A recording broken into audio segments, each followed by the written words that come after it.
Assalamualaikum warahmatullahi wabarakatuh. Halo semuanya. Sebelum presentasi ini dimulai, aku mau nanya dulu. Kalian pernah gak sih kepikiran kalau mahasiswa yang tinggal di kos atau di rumah sendiri atau bahkan di asrama itu punya keuntungan tersendiri dari soal nilai akhir? Atau jangan-jangan tempat tinggal kita diam-diam itu berpengaruh ke performa akademik? Nah, di presentasi ini kami dari kelompok 13 akan mengajak kalian buat ngulik bareng apa benar ada perbedaan signifikan pada nilai akhir mahasiswa berdasarkan tempat tinggal mereka. Let's go, kita mulai.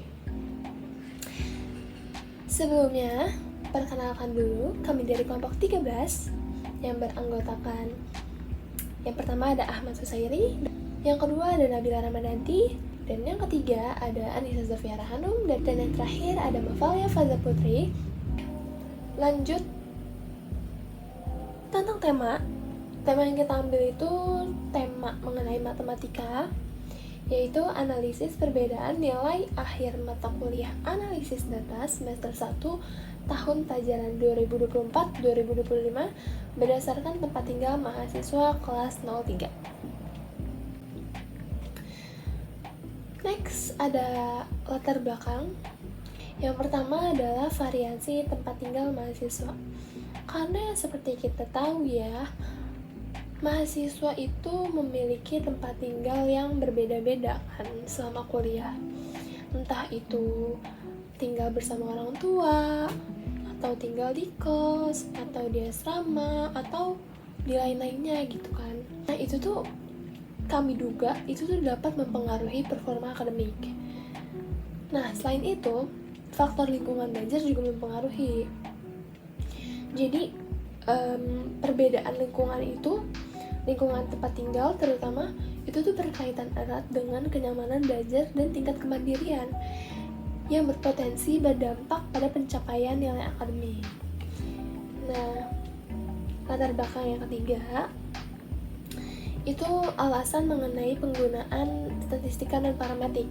Karena analisis ini bisa dilakukan dengan banyak hal ya. Tapi di sini kita menggunakan statistika dan parametrik. Kenapa?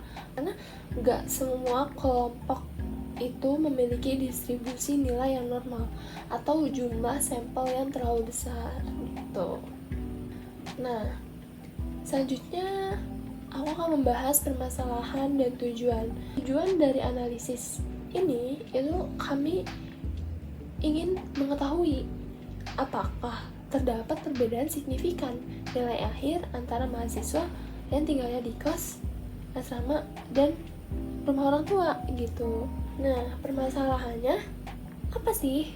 Jadi permasalahannya adalah apakah tempat tinggal mahasiswa ini, ketiga tempat tinggal ini yang saya sebutkan tadi, itu berpengaruh terhadap nilai akhir kuliah analisis data gitu. Pengaruh atau enggak nih? Nah, untuk lebih lanjut, tonton videonya sampai akhir ya. Selanjutnya adalah mengenai dari mana data yang kita ambil untuk presentasi kali ini. Jadi, sumber data yang kami ambil itu dari nilai akhir mahasiswa K03 mata kuliah analisis data semester 1 tahun ajaran 2024-2025 yang dibagikan oleh dosen kami dan informasi tempat tinggal mahasiswa yang diketahui langsung oleh para peneliti yaitu kami sendiri. Jenis variabel yang kami gunakan yaitu ada dua. Ada variabel satu yang kami gunakan secara kualitatif, yaitu tempat tinggal para mahasiswa dengan skala nominal, yaitu asrama, kos, maupun rumah. Variabel 2 yang kami gunakan secara kuantitatif, yaitu terkait dengan nilai ujiannya, yaitu skala interval. Untuk ukuran sampel, kami menggunakan 46 mahasiswa, terdiri dari 7 mahasiswa yang tinggal di asrama, 28 mahasiswa tinggal di kos, dan 11 mahasiswa lainnya tinggal bersama orang tua. Nah, alasan kenapa kami memilih data ini untuk perhitungan, yaitu Karena data yang kami gunakan itu berupa nilai akhir mahasiswa dari kelas K03 yang dikelompokkan berdasarkan tempat tinggal. Karena karakteristik datanya, pendekatan non-parametrik lebih sesuai dibandingkan metode parametrik seperti ANOVA. Beberapa alasannya untuk memperkuat argumen tadi yaitu, yang pertama, ada distribusi datanya tidak perlu diuji normalitasnya, dan kelompok kecil cenderung tidak normal. Alasan yang kedua yaitu jumlah sampel tiap kelompok tidak besar bahkan tidak seimbang. Metode non-parametrik tetap valid meskipun data menyebar tidak merata.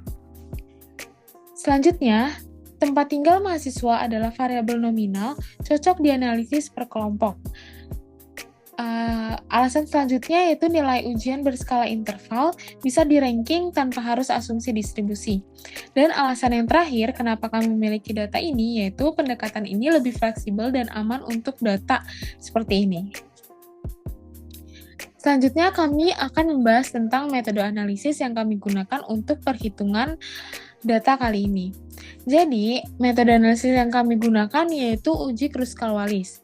Tujuan analisis ini adalah untuk mengetahui apakah terdapat perbedaan nilai akhir antara kelompok mahasiswa berdasarkan tempat tinggal. Karena jumlah kelompok ada 3 dan data tidak memenuhi asumsi parametrik, maka uji Kruskal-Wallis inilah yang kami pilih sebagai metode analisis yang paling sesuai. Adapun beberapa alasan atau karakteristik dari uji Kruskal-Wallis yang membuat uji ini cocok atau paling sesuai dengan data yang kita gunakan. Alasannya yaitu yang pertama digunakan untuk membandingkan lebih dari 3 kelompok independen, tidak perlu memerlukan asumsi distribusi normal, tidak perlu asumsi homogenitas ragam antar kelompok, cocok untuk data ordinal dan interval, sesuai untuk mengukur perbedaan nilai akademik berdasarkan kategori tempat tinggal, dan yang terakhir hasilnya tetap valid dan kuat meskipun ukuran tiap kelompok berbeda. Selanjutnya, kami akan memberitahu juga hipotesis yang kami gunakan untuk data ini. Jadi, untuk H0, kita menggunakan tidak terdapat perbedaan nilai akhir mahasiswa antara kelompok tempat tinggal yang berbeda.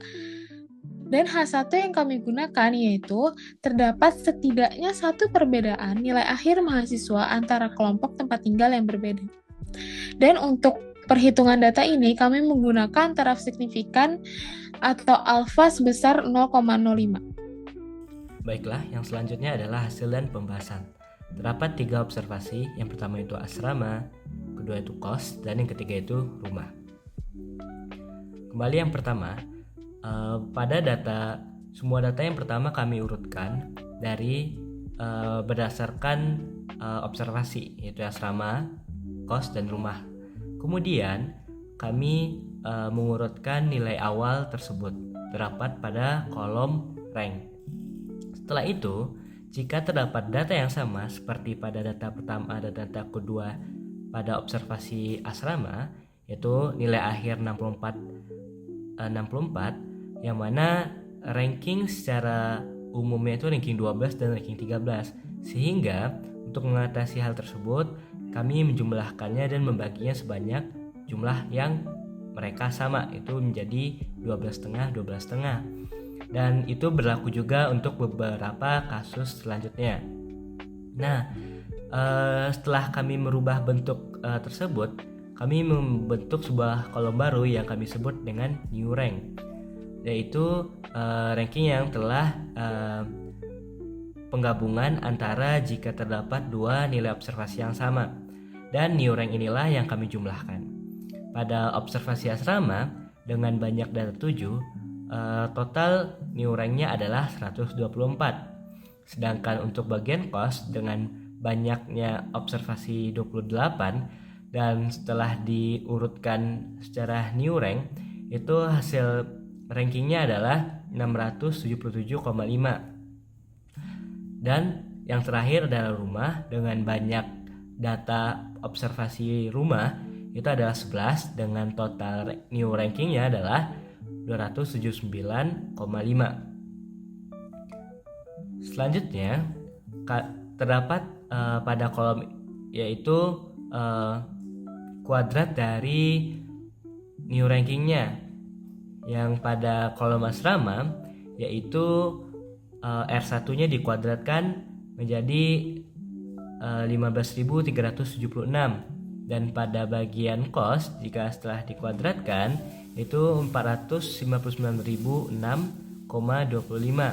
dan pada bagian rumah yaitu 78.120,25. Nah, selanjutnya yaitu menggunakan Kruskal-Wallis, itu jumlah banyak datanya atau N besar itu hasil penjumlahan dari banyaknya data setiap observasi, yaitu 7 ditambah 28 ditambah 11 menjadi 46. Kemudian kita menggunakan rumusnya yaitu H sama dengan 12 per N dikali N plus 1 sigma RI kuadrat per NI dikurang 3N plus 1, yang mana dapat terlihat pada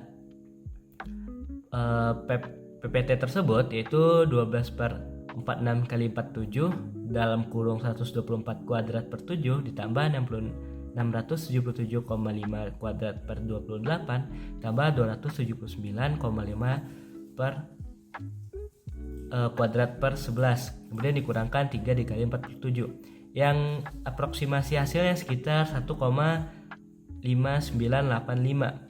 Nah, kemudian setelah kita meninjau tabel chi-square, yaitu pada buku Walpole terdapat pada tabel A5, yaitu dengan V yaitu banyak observasi dikurangin 1, sehingga banyak observasi kita adalah 3. Jika dikurangi 1 hasilnya 2, maka V-nya adalah 2. Dan kita menggunakan taraf signifikansi yaitu sebesar 5%, sehingga hasil nilai tabelnya adalah 5,991. Nah, dari hasil perhitungan diperoleh nilai statistik uji H sama dengan 1,5895. Nilai ini dibandingkan dengan nilai kritis dari distribusi chi-square pada taraf signifikansi 5% dan derajat kebebasan 2 yaitu 5,991. Karena hanya lebih kecil dari 5,991, maka gagal menolak hipotesis 0 atau H0, sehingga tidak terdapat perbedaan yang signifikan dalam nilai akhir mahasiswa berdasarkan tempat tinggal, baik yang tinggal di asrama, kos, atau rumah bersama orang tuanya. Selanjutnya adalah bagian kesimpulan dan saran. Ringkasan dari temuan kami adalah hasil uji Kruskal-Wallis menunjukkan bahwa meskipun terdapat variasi nilai akhir antar kelompok mahasiswa berdasarkan tempat tinggal, yaitu asrama, kos, ataupun rumah, perbedaan tersebut tidak signifikan secara statistik. Artinya, tempat tinggal tidak terbukti sebagai faktor utama yang mempengaruhi performa akademik mahasiswa dalam mata kuliah analisis data. Lalu kesimpulannya adalah berdasarkan hasil analisis tidak terdapat perbedaan yang signifikan dalam nilai akhir mahasiswa berdasarkan kategori tempat tinggal. Hal ini menunjukkan bahwa kondisi tempat tinggal bukanlah penentu mutlak pencapaian akademik. Lalu untuk sarannya adalah untuk penelitian selanjutnya pertimbangkan faktor lain seperti motivasi belajar, jumlah waktu belajar, atau dukungan lingkungan. Bisa juga diuji hubungan antara frekuensi belajar atau kondisi kamar tinggal dengan performa akademik. Lakukan uji tambahan dengan sampel yang lebih besar agar hasil lebih akurat. Lalu terdapat quotes, yaitu tempat tinggal mungkin membentuk kenyamanan, tetapi nilai yang baik lebih ditentukan oleh kesungguhan, konsistensi, dan tekad belajar setiap individu. Sekian dari kelompok kami, terima kasih.